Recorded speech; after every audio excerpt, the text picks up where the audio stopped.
Bonsoir les amis, encore une fois, fidèles au plaisir de vous servir. Alors donc, nous allons continuer avec notre module 7, conduite de la plantation. Et ce que je dis, ça va, peu importe la plante, que ce soit en hors sol ou en sol, vraiment vous avez la possibilité de faire votre choix. Parce que vous êtes l'agripreneur qu'il faut, c'est à vous de faire votre choix par rapport à votre modèle économique. Alors donc, nous avons le devoir de vous donner les bonnes informations pour que vous puissiez réussir votre projet agricole. Alors donc, une fois la pépinière réussie maintenant, vous pouvez maintenant passer maintenant à la phase de plantation. Pour faire la plantation, si c'est en hors sol, il vous faut des sachets de culture. Des sachets de 30 sur 40 ou bien 40 sur 40. Généralement, pour piment pour avoir, nous conseille des sachets de culture de 40 cm sur 40 cm. Pour les sachets de tomates ou bien les autres explications, vous pouvez utiliser des sachets de 30 sur 40. Alors voilà un sachet de culture. Il y en a d'autres sur le marché. D'autres sont blancs, d'autres sont biodégradables. Ça, c'est encore des politiques. Donc, vous allez plier d'abord le sachet. Pour une première fois, jusqu'à un quart de son volume. Regardez. On plie. Si ce n'est pas percé, il faut percer. 4 trous ici, 4 trous ici pour que l'eau puisse s'écouler. Alors après ça, maintenant, je fais un truc comme ça. Si je veux faire la gestion en culture hors sol des fils de coco, il me faut avoir de la tourbe et il me faut avoir de la fibre. Et comprenez que la tourbe seule est utilisée pour la pépinière, tandis que pour la phase de plantation, pour ceux qui font la culture hors sol avec les fibres de coco, pour la plante de plantation, sachez que c'est un mélange de tourbe et de fibres. Généralement, en France, les gens utilisent la tourbe pour la pépinière, la tourbe seule pour la plantation. Mais nous n'avons pas assez de moyens ici. Et chez nous, quand nous faisons en Afrique, généralement, nous utilisons la tourbe seule pour la pépinière, mais pour la plantation, nous faisons un mélange de tourbe et de fibres. 35% de tourbe et combien? Et 65% de fibres. Les fibres sont placées en haut, surtout pour le paillage, pour que la tourbe puisse conserver l'humidité dans le sachet. Voilà la fibre. Voilà la fibre qui est là. Donc, voilà déjà, nous allons faire notre mélange ici, tu vas voir. Voilà la fibre qui est sur notre petite bâche noire.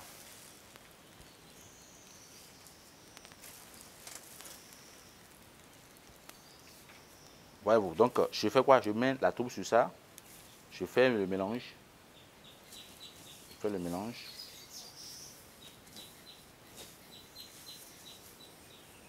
Si vous voulez acheter la tourbe chez nous, la fibre chez nous, c'est déjà mélangé. Donc si nous vendons nous-mêmes déjà, on vend la fibre déjà mélangée. Plus question de dire qu'on veut faire quoi que ce soit. Donc après maintenant, je vais remplir ça. Donc je mets dans mon sachet de culture. Je remplis d'abord les creux d'abord. Regardez les creux d'abord. Pour donner une base au sachet. Je remplis d'abord les creux pour donner une bonne base au sachet.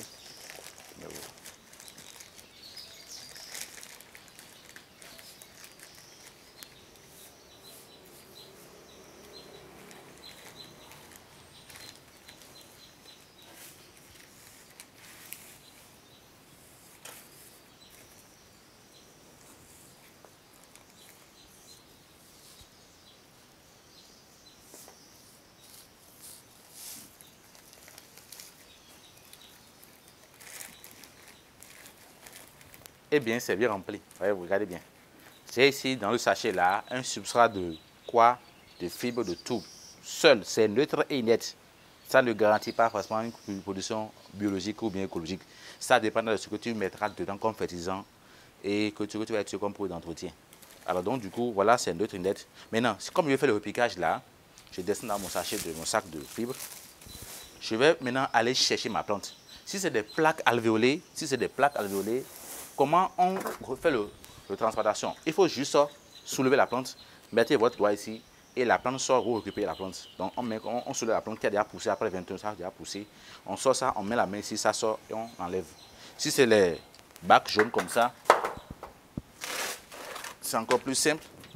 Il va falloir faire quoi? On arrache seulement la partie là, on met la main seulement. Ou bien on peut prendre même une pelle du genre, un plantoir. Vous mettez ça à la côté, vous sortez, de manière à ne pas trop casser la racine. Et quand vous cassez trop la racine, vous même utilisez le bon sens. Quand vous cassez trop la racine, ça laisse de fortes chances à la plante de ne pas survivre. Et dans cette opération, on choisit les meilleures plantules et non les plantules sont chétives. Donc je fais un petit creux. Si je veux adopter un pépas sachet, je fais un petit creux au milieu. Un petit creux au milieu, regardez, un petit creux au milieu. Et je prends même ma plante maintenant. Il y en a des fois quand on arrache, c'est collé. Il faut faire le démariage. Donc je vais démarier, je vais enlever. Hein.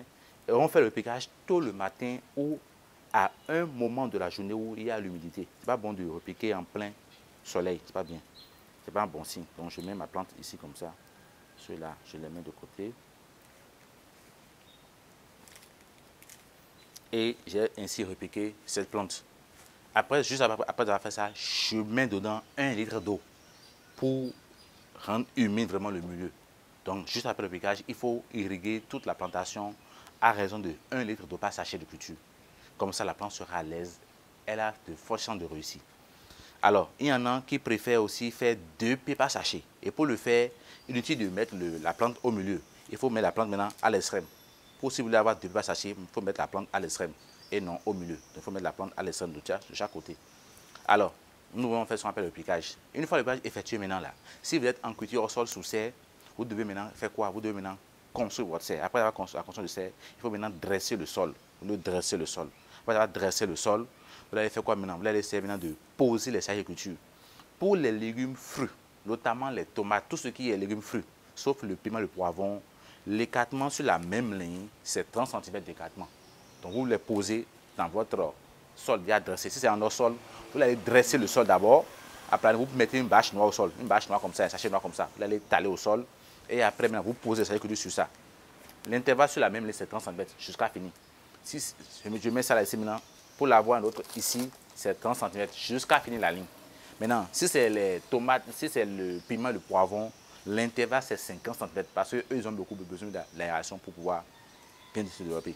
Donc, du coup, à côté maintenant, en 2 rangées, il faut respecter comme intervalle 80 cm.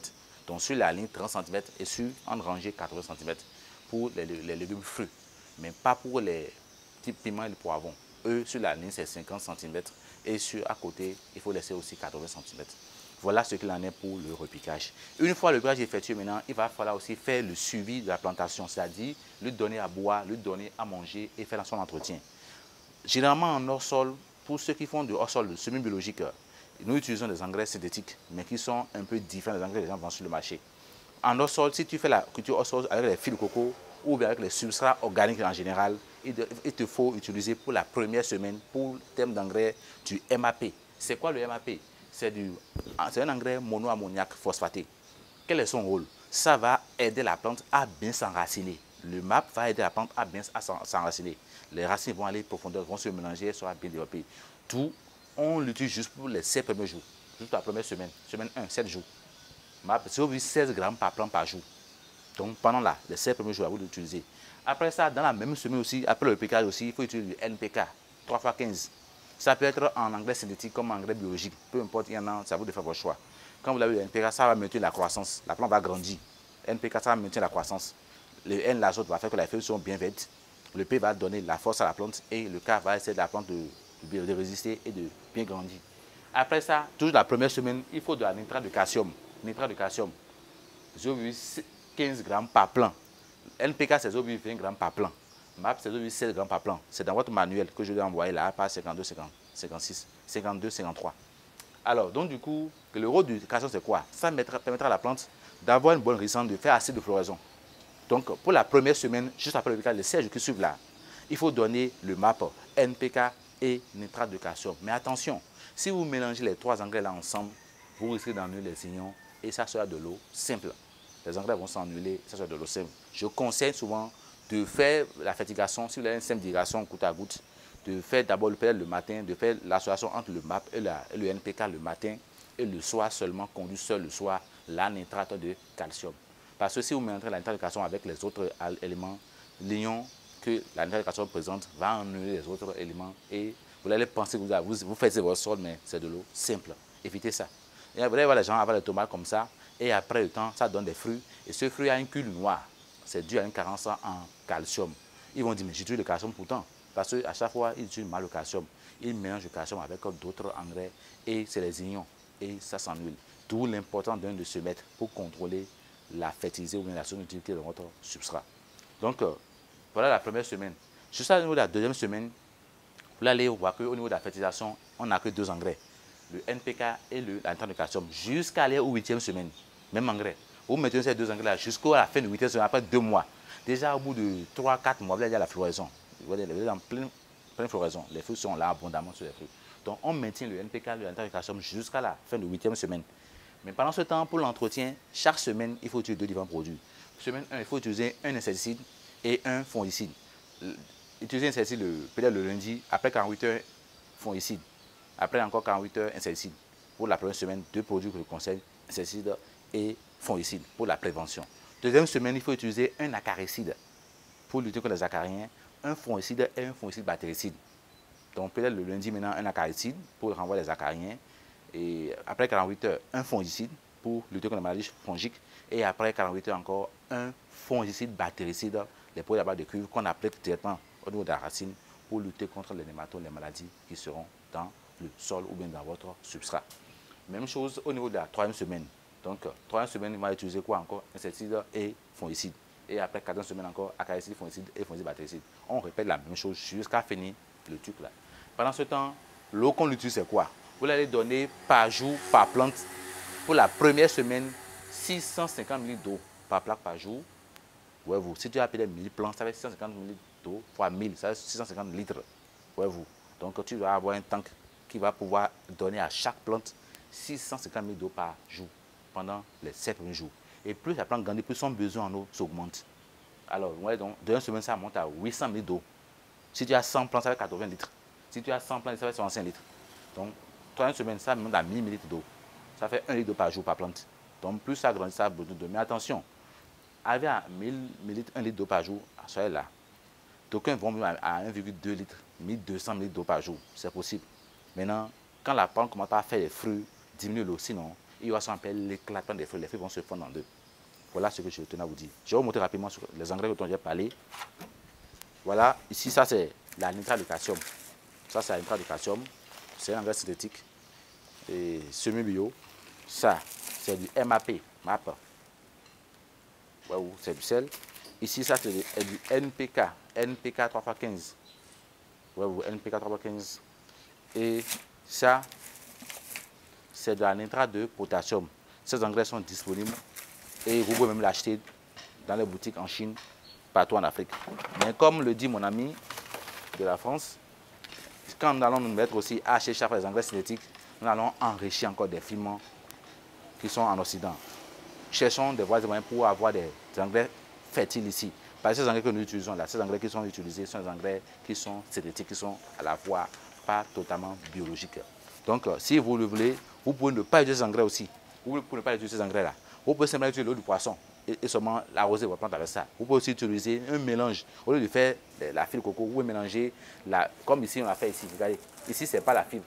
Ici on a quoi ici? Ici on a mélangé l'humus, terreau, tout le coco. Et on a un résultat extraordinaire. Ça pousse aussi. C'est à vous de faire votre choix. C'est toi de choisir si tu veux faire une production intensive, c'est-à-dire si tu veux faire une production hautement commerciale, tu ne peux que faire de la production chimique.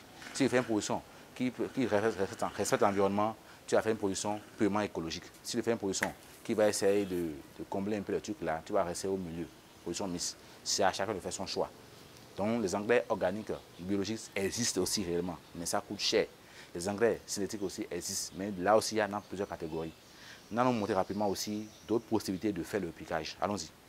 Alors, donc vous pouvez aussi repiquer dans ces bacs-là. Regardez ce bac bien. C'est un bac hors sol qu'on a fait avec du bois de coffrage. À l'intérieur, nous avons fait un substrat composé, la toube, la fibre, l'humus, beaucoup d'autres matières organiques. Parce que nous voulons avoir une production hors sol biologique. Et dedans, nous avons du poireau, de l'oignon, de la tébisia. Après ça aussi, nous avons la marante. Nous avons aussi des courgettes ici. Et aussi, donc vous pouvez faire quelque chose comme ça aussi. Vous pouvez aussi, c'est à vous de voir, votre balcon, votre dalle, vous pouvez utiliser ce que vous voulez pour votre repiquage. Mais toujours est-il qu'avant de venir ici, il faut faire forcément la pépinière quelque part avant de venir transplanter ici. Allons-y voir encore d'autres. Alors, ici, vous allez constater que ce n'est pas un sachet ni un bac, n'importe quel support. Il y en a qui n'ont pas les moyens pour acheter forcément dans quoi repiquer leur plante. Ici, j'ai fait juste un essai. J'ai creusé, j'ai fait un poquet de 40 cm de profondeur. J'ai mis dedans de la vieille cendre, après la bouse de vache, après fiente de volaille. Et j'ai mis surtout de la toux de coco. Regardez la toux. C'est la toux qui est là. Et le résultat est extraordinaire parce que la toux retient l'eau. Donc du coup ici, je l'ai fait en expérience et ça a marché. Le résultat est extraordinaire. La toux retient correctement l'eau. Ouais ou non? La toux retient l'eau. Donc ça veut dire que même sans l'arroser, je peux revenir même chaque 48 heures chaque fois. Je peux faire l'arrosage chaque 48 heures. Vous pouvez aussi réfléchir et adopter un modèle qui va vous plaire, qui va vous convenir. Vous pouvez également aussi repérer vos plantes sur des planches. Peut-être tu n'as pas les moyens d'acheter la fibre, la tourbe, rien. Toi, tu n'as que peut-être 10 mètres carrés chez toi à la maison. Tu peux demander à ce qu'on te réalise des planches. Tu réalises des planches comme ça de peut-être de 6 mètres ou bien de 10 mètres, ça dépend de ce que tu as comme dimension à la maison. Tu vas essayer d'amender en faisant quoi?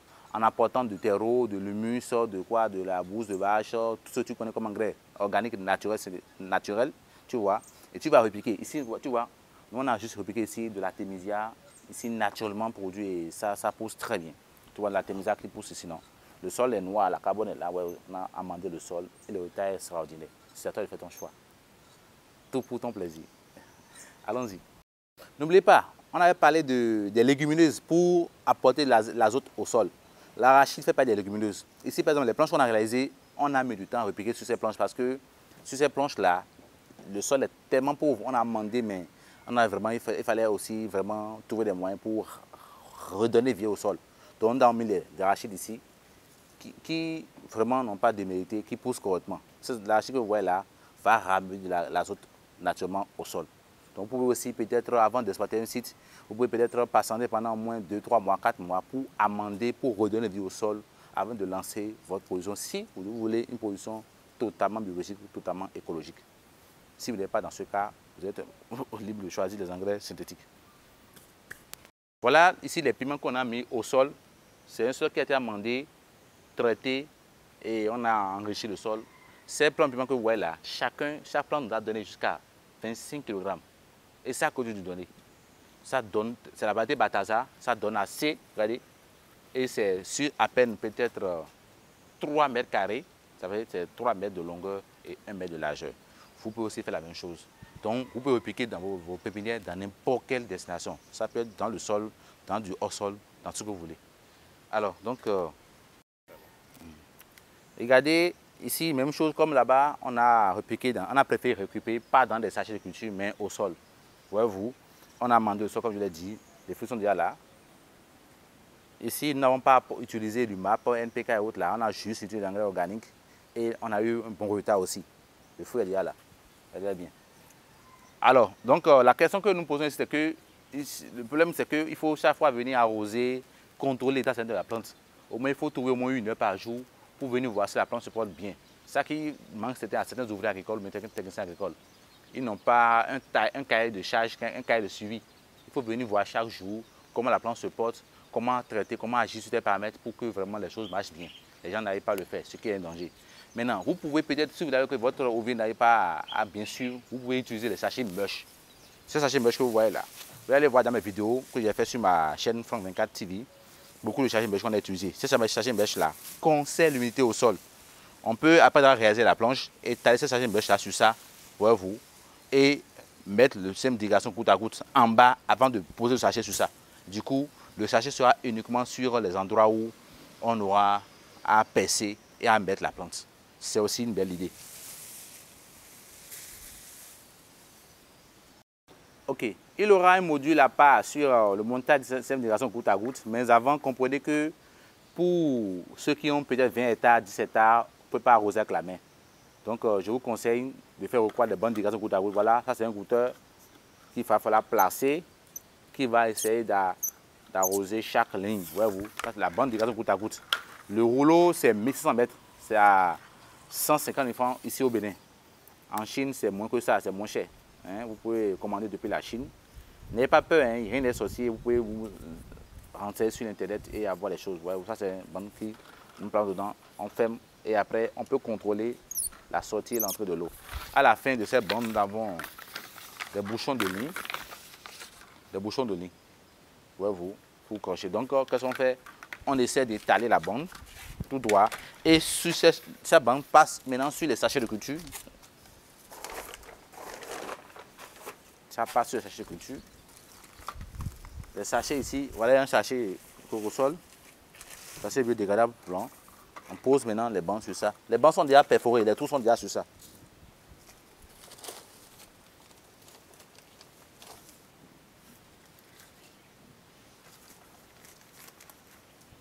Bravo. Et on fait, on alimente. Vous aurez une rubrique à part totalement sur le montage goutte à goutte. Merci beaucoup. C'est la fin du module plantation. On attend vos questions. Merci encore une fois pour l'écoute. Bye.